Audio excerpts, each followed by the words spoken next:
Jalut. Peperangan Ain Jalut ni dia popular lah sebab kerjasama di antara kerajaan Byzantine yang berada di Iskandariah dengan kerajaan Islam yang mentadbir kawasan Qahirah. Baik, bila disebut tentang Islam, kebanyakan gambaran yang dilihat adalah gambaran perkembangan Islam yang berkembang di wilayah Arab dan yang berkembang di Asia Tengah. Kan? Tidak ada gambaran Islam itu berkembang di wilayah lain. Kebanyakannya begitu. Kalau kita sebut Islam, dia akan menceritakan keutamaannya dalam wilayah Timur Tengah, antara Yaman sehinggalah ke selatan Baghdad. Ini dipanggil Semenanjung Arab. Kemudian wilayah Syam, Syria, Jordan, Palestin. Kemudian dia akan masuk ke wilayah Afrika, Mesir, Sudan, Tunisia sehinggalah ke Morocco. Kemudian kita akan ceritakan juga perkembangan Islam di Spanyol dan Portugal, iaitu wilayah Andalus. Ini popularnya begitu. Bila sebut tentang Islam begitu. Tetapi perkembangan Islam di Asia Tenggara kebiasaannya menjadi satu, yang pertama dia diabaikan. Yang kedua, kita melihat, kebanyakan orang melihat perkembangan Islam di Asia Tenggara ni, dia melibatkan cerita-cerita dongeng, tambahan-tambahan cerita. Dia macam tak sesedap cerita Islam berada di wilayah Arab. Itu sebenarnya dia sama je. Perkembangan Islam bermula di Asia Tenggara sekitar tahun 1200. Ini perbincangannya ada. Dan penulisan buku berkenaan Islam ni di Asia Tenggara ni banyak. Antara buku yang saya sukalah untuk dijadikan rujukan, yang pertamanya buku karangan Buya Hamka, Sejarah Umat Islam. Yang keduanya buku yang dikeluarkan oleh Unit Penyelidikan dan Penelitian Universitas Islam Negeri UIN, Sultan Syarif Kasim, SUSKA, UIN SUSKA. Dia unit penyelidikan lah, dia bukan orang perseorangan. Dia dikeluarkan oleh Unit Penyelidikan Universitas Islam Negeri Sultan Syarif Kasim, Riau, yang mana tajuknya Perkembangan Islam di Asia Tenggara. Sedap buku ni bukan apa, mengetepikan kisah-kisah yang dipanggil secara orang Inggeris dipanggil exaggeration, melebih-lebih dalam menceritakan perkembangan Islam di Asia Tenggara. Kita orang Melayu, apabila kita ceritakan tentang Islam di Malaysia, kita tak lari daripada cerita-cerita isteri ketiga Nabi Ibrahim. Betul tak? Kita akan ceritakan orang Melayu ni berasal dari keturunan Nabi Ibrahim, mudah menerima Islam. Tak. Katurah yang disebut-sebut dalam banyak medium yang diceritakan berkenaan dengan isteri ketiga Nabi Ibrahim, sumbernya bukan daripada sumber Islam. Katurah ini tidak disebutkan dalam mana-mana kitab Islam kecuali dalam Bible. Adakah tuan-tuan mula mengambil Bible sebagai rujukan? Tak ada keperluan. Sebagaimana Umar Al-Khattab apabila dibawakan Bible kepada Umar Al-Khattab, seorang sahabat bawakan Bible kepada Umar Al-Khattab, Umar Al-Khattab koyak. Dia kata kita tak perlukan benda ni, memadai dengan Quran. Memadai dengan Quran. Kita tidak menafikan sumber dari sudut kajian, tidak, kita tak nafikan. Tetapi penceritaan secara berlebih-lebihan ini dia bercanggah dengan disiplin sejarah. Dia bercanggah. Dia kaji itu, dia bukan kaji nak tahu. Dia kaji nak bagi tahu apa yang dia faham tu betul. Tu silap. Dia akan dia ambil sumber yang dirasa tepat dengan pandangan dia, dan dia mengetepikan sumber yang berbeza dengan pandangan dia. Ini satu kesilapan lah. Baik, apabila diceritakan berkenaan dengan sejarah kedatangan Islam di Asia Tenggara, pada peringkat awal penulisan berkenaan dengan perkembangan Islam di Asia Tenggara. Asia Tenggara ni meliputi yang kita sebut sebagai Nusantara. Nusantara ni adanya Indonesia, Malaysia, Brunei sehinggalah ke Champa, wilayah Champa. Ini wilayah Nusantara. Dan Allah takdirkan majoriti mereka yang berada di Nusantara ni yang memeluk Islam adalah Melayu. Melayu Allah takdirkan, Allah muliakan Melayu dengan Islam. Dan kebanyakannya ditulis oleh orientalis barat. Yang pertama, peringkat awal. Ini kita kena terima hakikat. Perkembangan Islam di Asia Tenggara ni, sejarahnya yang pertama ditulis banyak oleh golongan orientalis. Siapa itu orientalis? Orientalis ni dia mengkaji Islam untuk cari kelemahan Islam. Macam kita berkawan dengan orang, kita nak cari apa benda yang kawan aku ni punya salah. Di mana kesalahan tu, dari situ kita nak hentam dia. Orientalis begitu. Bahkan di Oxford ada pusat kajian Islam, dan berapa ramai kita punya ahli akademik, ilmuwan di Malaysia kita berkelulusan daripada pusat Islam Oxford. Ramai. Yang mana yang mengajar itu bukan orang Islam, tapi dia pengkaji Islam. Dia kaji Islam, dia cari mana kelemahan orang Islam. Ini sifat orientalis lah.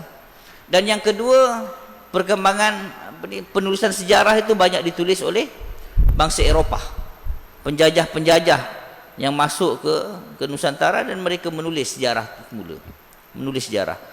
Dan seperti kita maklum, sejarah Islam di Asia Tenggara ni mula ditulis pada kurun yang ke-13 dan kurun yang ke-14. Mula ditulis. Walaupun kita tahu, sebelum ni kita dah sebut, Islam kali pertama sampai ke Asia Tenggara adalah pada kerajaan Perlak. Kerajaan Perlak ni kalau tuan-tuan tengok, kemudian dia berubah menjadi Pasai, kan, Samudra Pasai. Kemudian dia berubah menjadi kerajaan Aceh lah hari ni. Hari ni kerajaan Aceh lah. Asalnya Perlak. Dia ada dua. Perlak yang beraliran Syiah dan Perlak yang beraliran Sunnah. Tahun 840 Masihi ataupun 850 Masihi, sekitar itu. Tetapi pertembungan kerajaan Perlak adalah dengan kerajaan yang sangat besar pertembungannya, iaitu pertembungan dengan kerajaan Sriwijaya. Kerajaan Sriwijaya ni mazhabnya apa? Agamanya agama Buddha, agama Buddha. Kerajaan Majapahit agama dia Hindu. Sriwijaya ni kedudukannya di sekarang ni kedudukannya di Sumatera, di Palembang. Itu pusat pemerintahan Sriwijaya. Bahkan ada Universitas Sriwijaya di Palembang. Dan kerajaan Majapahit kedudukannya berada di Pulau Jawa. Pulau Jawa. Baik. Apabila kita ceritakan berkenaan dengan kemasukan Islam di Asia Tenggara, dia akan melibatkan teori. Bagaimana Islam masuk ke Asia Tenggara?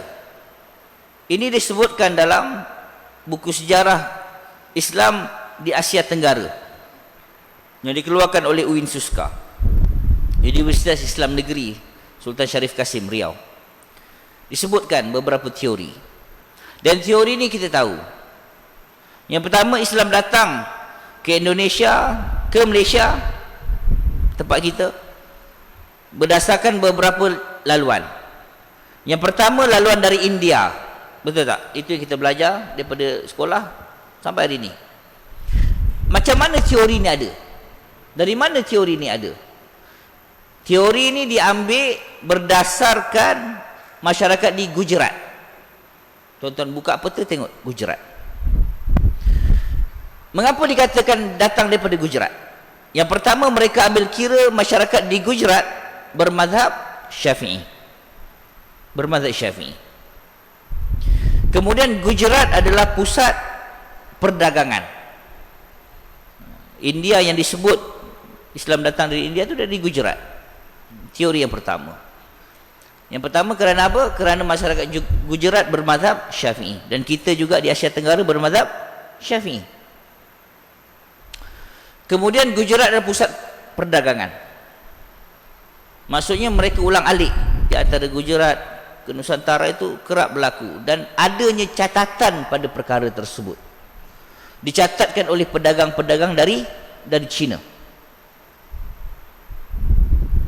Apabila ada catatan daripada pedagang dari China, maka teori yang kedua mengatakan Islam datang dari China. Pedagang-pedagang dan penulisan-penulisan daripada kerajaan Tang. Kerajaan Tang ni di sekitar kurun yang ke-11, kurun yang ke-13. Ditakbir China, kerajaan Tang. Kerajaan Tang ini tuan-tuan, dia buat catatan mengatakan apabila berlaku perdagangan antara China dan wilayah Asia Tenggara, adanya perkampungan orang Arab dah ada perkampungan orang Arab, dan dah pun ada agama Islam. Dan bila dilihat pada catatan tersebut, Islam telah pun sampai ke China sekitar tahun yang ke-700 daripada Masihi. Kenapa dikatakan adanya Islam di China tahun 700 Masihi?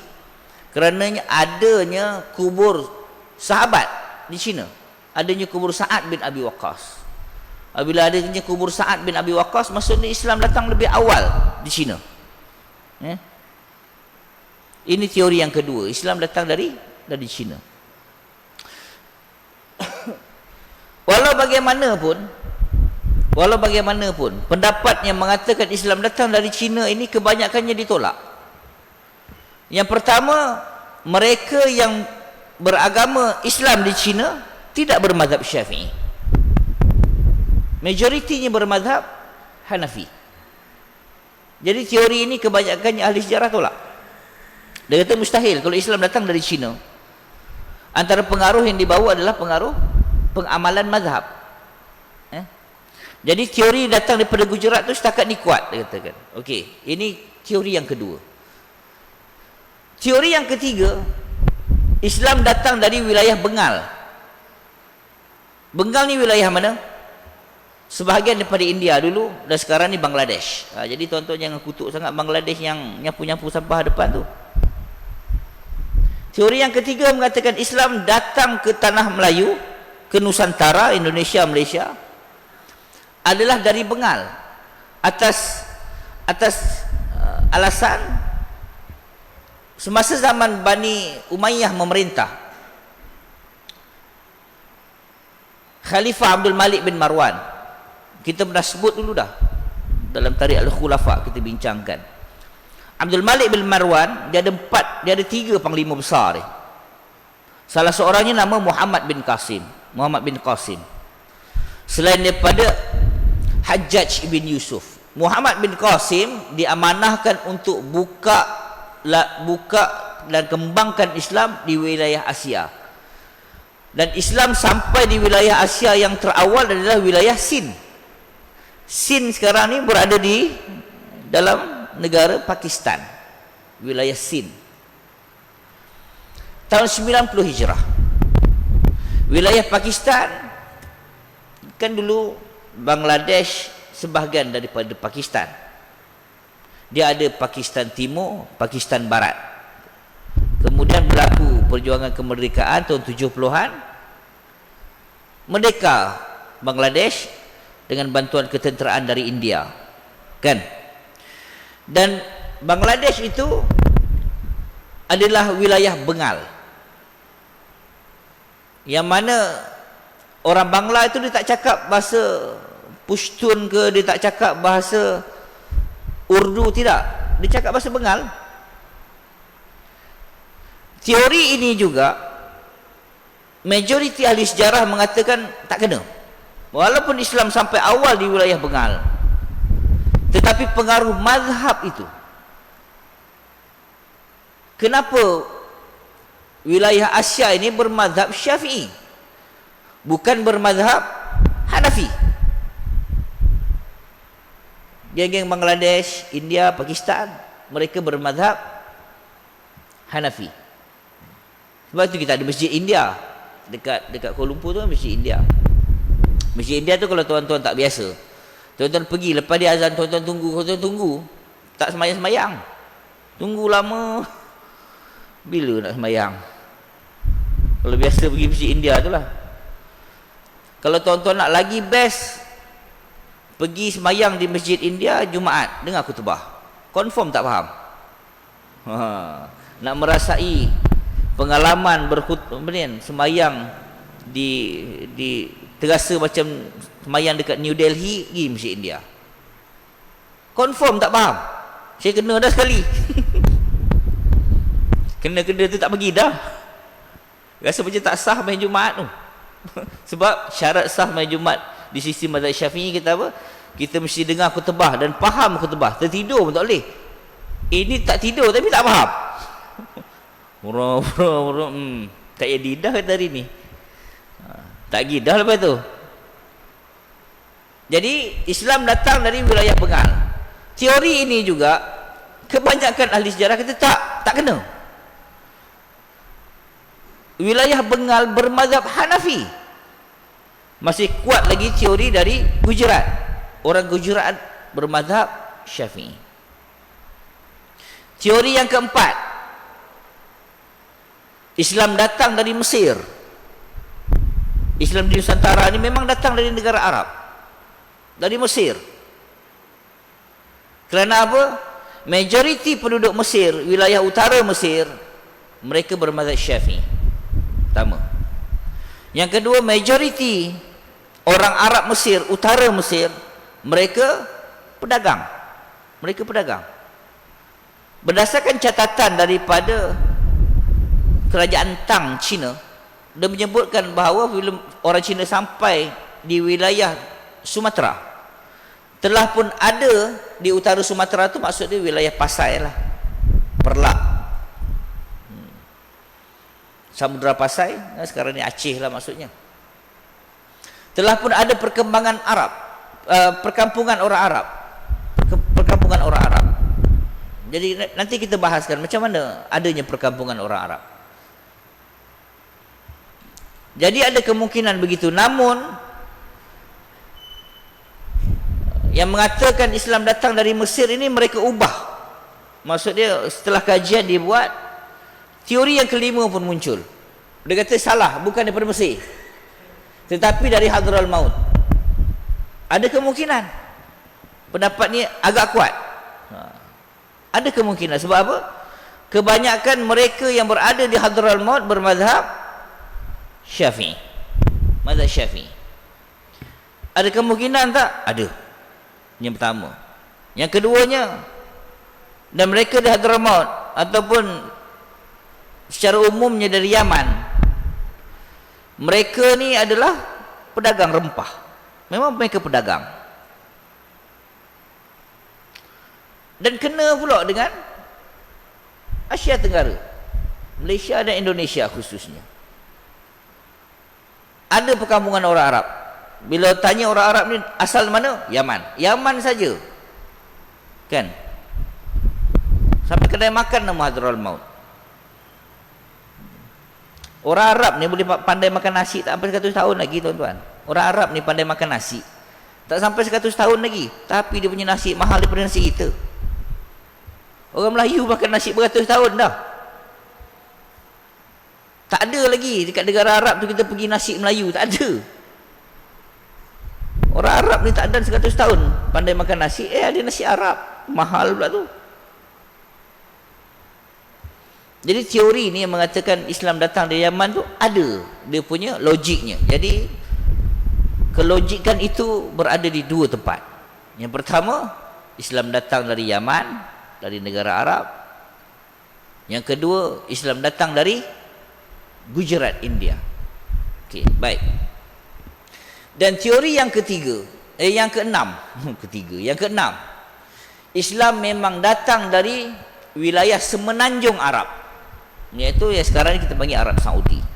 Berdasarkan catatan dari kerajaan Bani Umayyah, yang mana kerajaan Bani Umayyah menghantar delegasi lebih kurang 100 orang, yang mana 100 orang ni bangsa Quraisy semua bangsa Quraisy. Maksudnya mereka berketurunan daripada keturunan Nabi SAW. Dihantar untuk berdakwah ke wilayah yang dimasuki oleh pedagang-pedagang Arab. Wilayah-wilayah yang dimasuki oleh pedagang-pedagang Arab. Dan dalam catatan menyebut antara wilayah yang memang kerap dikunjungi oleh pedagang Arab adalah wilayah Asia Tenggara. Asia Tenggara. Jadi inilah 6 teori. 6 teori. Maksud dia para pengkaji sejarah dia tak dapat menetapkan daripada 6 teori ni confirm ini laluannya, tidak. Jadi dia ikhtilaf. Ulama sejarah berbeza pendapat. Ada 6 laluan macam mana Islam sampai ke kita. Nak kata kita muka Arab, tak muka Arab. Maksud dia Islam tu ada yang datang kepada kita, yang hantar kepada kita. Jadi ni 6 teori macam mana Islam datang ke kita. Yang kedua soalannya, siapa yang bawa Islam datang ke kita? Daripada 6 laluan ni, siapa yang datang yang mengislamkan orang di Asia Tenggara ni? Siapa? Di sini ada 3 teori, 3 pendapat. Yang pertama, mereka yang memang dihantar untuk berdakwah. Sebab kerja-kerja dakwah ni dia kena fokus. Dia kena fokus. Dia tak boleh singgah sekejap sembang-sembang pasal Islam dalam keadaan orang Melayu pada ketika itu beragama Shiva dan beragama Buddha. Sebahagiannya beragama Hindu. Tak boleh nak sembang saja sebab mereka ini bukannya tidak beragama. Asia Tenggara ni mereka yang beragama. Jadi nak kena bagi faham orang yang beragama dengan orang yang tidak beragama tu dia berbeza, dia susah.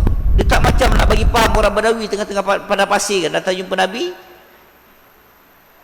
Ya Rasulullah, ajarkan aku tentang Islam. Nabi ajar tentang Islam. Nabi ajar solat.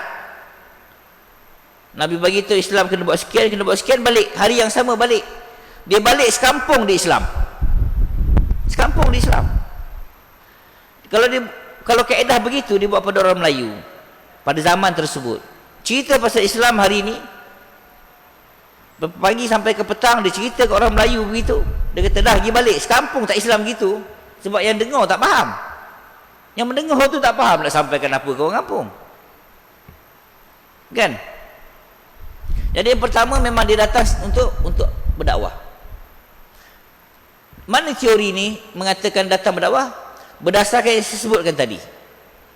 Khalifah Abdul Malik bin Marwan dihantar hampir 100 orang daripada Bani Quraisy untuk betul-betul dakwah kepada laluan pedagang Arab termasuk Asia Tenggara. Mereka betul-betul datang berdakwah dan teori ini antara yang terkuat dipegang oleh majoriti ahli sejarah. Yang kedua, dibawa oleh pedagang Arab. Macam mana pedagang? Ada yang menyebutkan mereka datang berdagang. Mana sempat nak berdakwah? Berdasarkan catatan kerajaan Cina mengatakan adanya perkampungan orang Arab berada di wilayah Sumatera. Kenapa disebutkan pedagang? Syekh, orang dulu berdagang dia bukan naik kapal terbang, naik kapal laut. Bukan naik kapal terbang, naik kapal laut. Nak naik kapal laut dia tunggu angin. Betul tak? Dia kena tunggu angin yang datang untuk dia balik ke negara dia. Salah ambil angin, dia lepas ke Jepun tu. Dia tak jadi balik ke negara Arab dia. Dia lepas ke Jepun. Jadi mereka akan tunggu di situ. Selepas sambil mereka berdagang, mereka akan tunggu sehingga waktu yang sesuai untuk mereka balik. Bila mereka dah tunggu di situ, mereka buat perkampungan dan berlaku perkahwinan di antara pedagang Arab dan penduduk setempat. Berlaku pernikahan tersebut. Saya tak pasti dan saya tak buat kajian lah, saya tak baca berkenaan dengan angin ni dia datang bila? 2 bulan sekali ke, 3 bulan sekali ke? Yang saya tahu kalau perut lapar memang cepat naik angin. Itu yang berlaku. Tapi angin tu datang saya tak tahu lah bila. Kan? Tapi sehingga mereka membuat perkampungan. Itulah teori mengatakan Islam datang dari pedagang. Bukan mereka berdagang tu dalam keadaan mereka jual kacang contoh tak? Jual kacang, orang datang ni kacang, aku nak cerita kau pasal Islam. Bukan gitu. Mereka berdagang dan mereka bernikah dengan penduduk tempatan dan mereka buat perkampungan di situ sementara menunggu masa yang sesuai untuk balik ke negara mereka balik. Dan teori yang ketiga, Islam ini disampaikan oleh siapa? Islam ini dibawa oleh golongan sufi. Golongan sufi. Golongan yang datang dari Yaman, daripada Mesir, kan tak? Daripada Gujarat tadi tu. Mereka yang beraliran sufi. Mereka yang beraliran dipanggil apa? Sufi, dan yang memahami dari sudut ilmu kalam. Mereka pandai berhujah dengan orang. Mereka hujah dengan orang, mereka bercerita dengan orang. Yang mana pada ketika itu wilayah Asia Tenggara, termasuk negara kita di Malaysia ni, Indonesia, mesti sebutkan tadi, mereka beragama Shiva, mereka beragama Buddha, dan sebahagian besarnya beragama Hindu, yang meletakkan nilai kasta dalam kehidupan manusia. Adanya kasta yang paling tinggi sehinggalah kasta yang paling rendah. Ini menyebabkan golongan yang berkasta rendah ini, mereka lebih minat dan lebih tertarik dengan Islam. Sebab apa? Islam tidak meletakkan kasta, kan? Jadi ini antara punca Islam itu diterima dengan mudah oleh rakyat kebanyakan. Sebab apa? Rakyat kebanyakan merasakan mereka terbebas dari sistem perhambaan dan sistem kasta zaman tersebut. Yang zaman tersebut sekarang pun yang beragama Hindu masih lagi dengan teori kasta yang kuat. Kastanya kuat. Dan kita tahu agama Hindu ni dia bukan lahir setahun 2 tahun, tak. Agama Hindu ni dikategorikan antara agama yang tertua di dunia selain pada agama Islam. Tuanya agama Hindu ni berdasarkan kajian, kurun ke-6 sebelum Masihi, mereka memiliki sekurang-kurangnya 60 Tuhan. 60 Tuhan yang mereka sembah lah. 6 kurun selepas Masihi, mereka mempunyai sekurang-kurangnya 36,000 Tuhan yang mereka sembah. Orang Hindu. Dia nampak benda pelik Tuhan. Hindu gitu, kan? Budak lahir kembar siam, Tuhan. Pokok tu besar sangat, pelik, Tuhan, kan? Macam cerita kisah di apa ni, Masjid Negara tak? Imam Masjid Negara pada ketika itu keluar masjid, dia tengok sebelah Masjid Negara pokok besar. Kalau tuan-tuan nampak ada pokok besar situ, masih ada lagi sepokok tu. Bangun sembahyang subuh, keluar pada masjid, tengok ada dah geng Hindu ni dia pacak 3. Apa ni dia punya tiang 3 dia tu lah. Pacak. Apa ni dia tu? Oh, malam tadi mimpi Tuhan suruh buat dekat sini. Oh, gitu pula. Betul kan? Esok pagi tu, hari ni geng Hindu tu buat je. Esok pagi tu imam Masjid Negara tu keluar subuh, dia pergi cabut. Dia buang. Apa pasal you cabut? Oh, malam tadi saya mimpi Tuhan sudah pindah. Malam tadi saya mimpi Tuhan sudah pindah. Jadi jangan buat kat sini. Dia cari tempat yang dipindah. You tanya lah you punya Tuhan. Tapi malam tadi saya mimpi you punya Tuhan sudah pindah, tak duduk sini. Oh ya. Tu tak jadi. Dia jangan bagi can. Geng-geng ni jangan bagi can. Dan dia pacak, tuan-tuan. Tuhan ni lahir situ. Tengok. Sana lahir Tuhan di sini. 6 kurun selepas Masihi mereka memiliki 36,000 sembahan. 36,000 sembahan. Kita tidak menghina sembahan mereka. Allah tak bagi kita menghina sembahan mereka. Dalam Quran pun Allah sebut, jangan hina sembahan-sembahan mereka. Tapi kita tahu perkara tersebut bercanggah dengan teori keimanan kita, kan? Jadi pada kurun-kurun tersebut kita kena terima hakikat bahawa Melayu agamanya adalah Buddha, Shiva dan Hindu. Perkembangan Islam yang dibawa oleh golongan Sufi dan golongan yang disebut sebagai Ahlul Kalam ini, mereka pandai bercakap, kan? Falsafah lah, dia sudut falsafah. Mereka pandai bercakap, mereka pandai tarik, dan mereka berjaya memadamkan teori kasta itu di kalangan penduduk, menyebabkan penduduk selesa untuk menerima Islam pada zaman tersebut. Dan di sinilah yang kita nampak kenapa ada orang tanya, kenapa kita di Malaysia ini mazhab fiqh kita adalah Syafi'i dan aliran akidahnya adalah Sya'ri, Asy'ariyah Maturidiyah kan? Kenapa mazhab kita tidak mazhab Asy'ariyah dari sudut tak mazhab Syafi'i dari sudut akidah, dan tidak bermazhab Syafi'i juga dari sudut fiqh? Kerana pendakwah awal yang datang dia begitu. Kan? Golongan daripada Hadratul Maut yang kita sebutkan tadi, mereka golongan sufi yang mereka juga memang di kalangan ahlul kalam, golongan Asy'ariyah. Mereka datang dan mereka pandai bercakap dan berdakwah. Itu kelebihan golongan Asy'ariyah. Mereka pandai berdebat, dan pada akhirnya Islam itu sampai ke kita.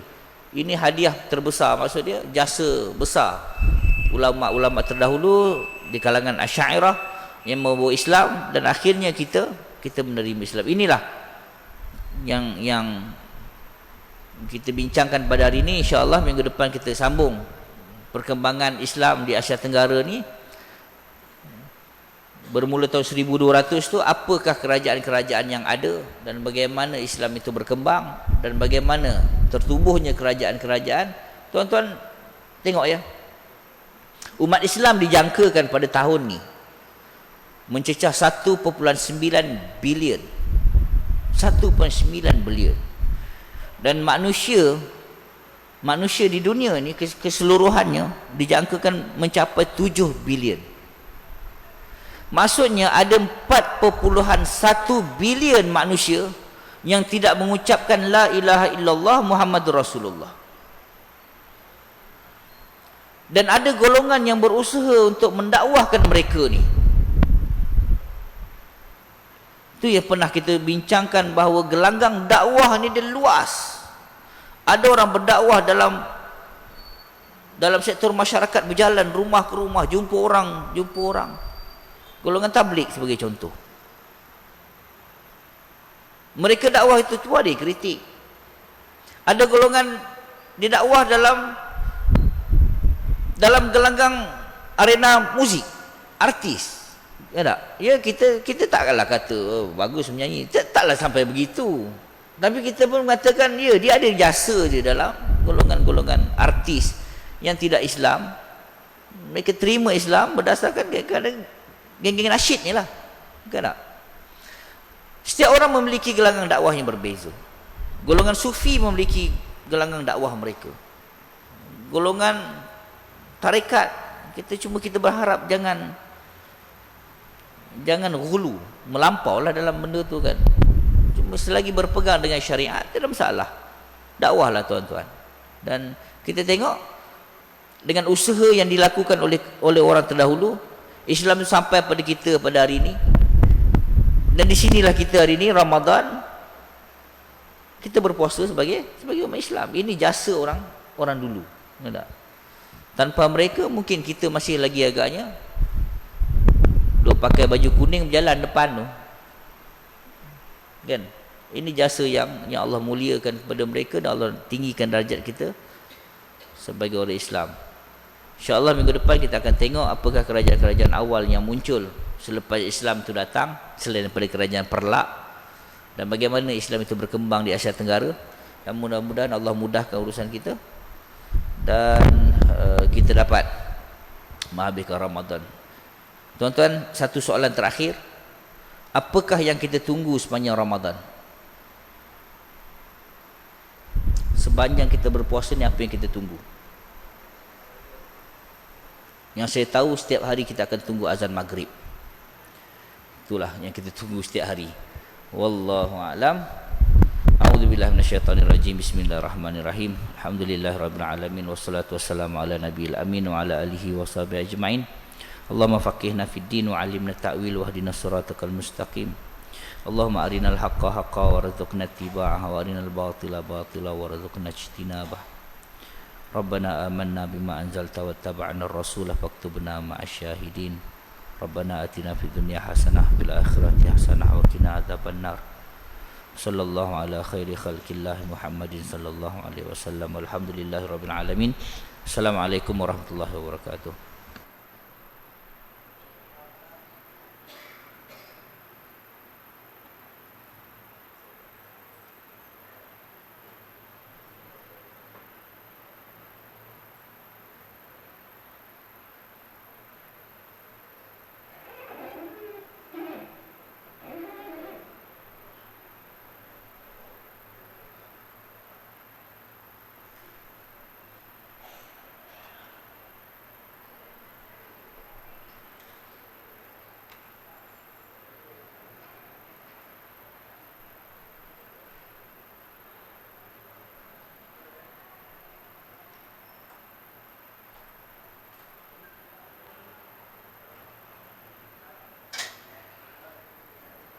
Ya, lihat dulu. Tak sedap.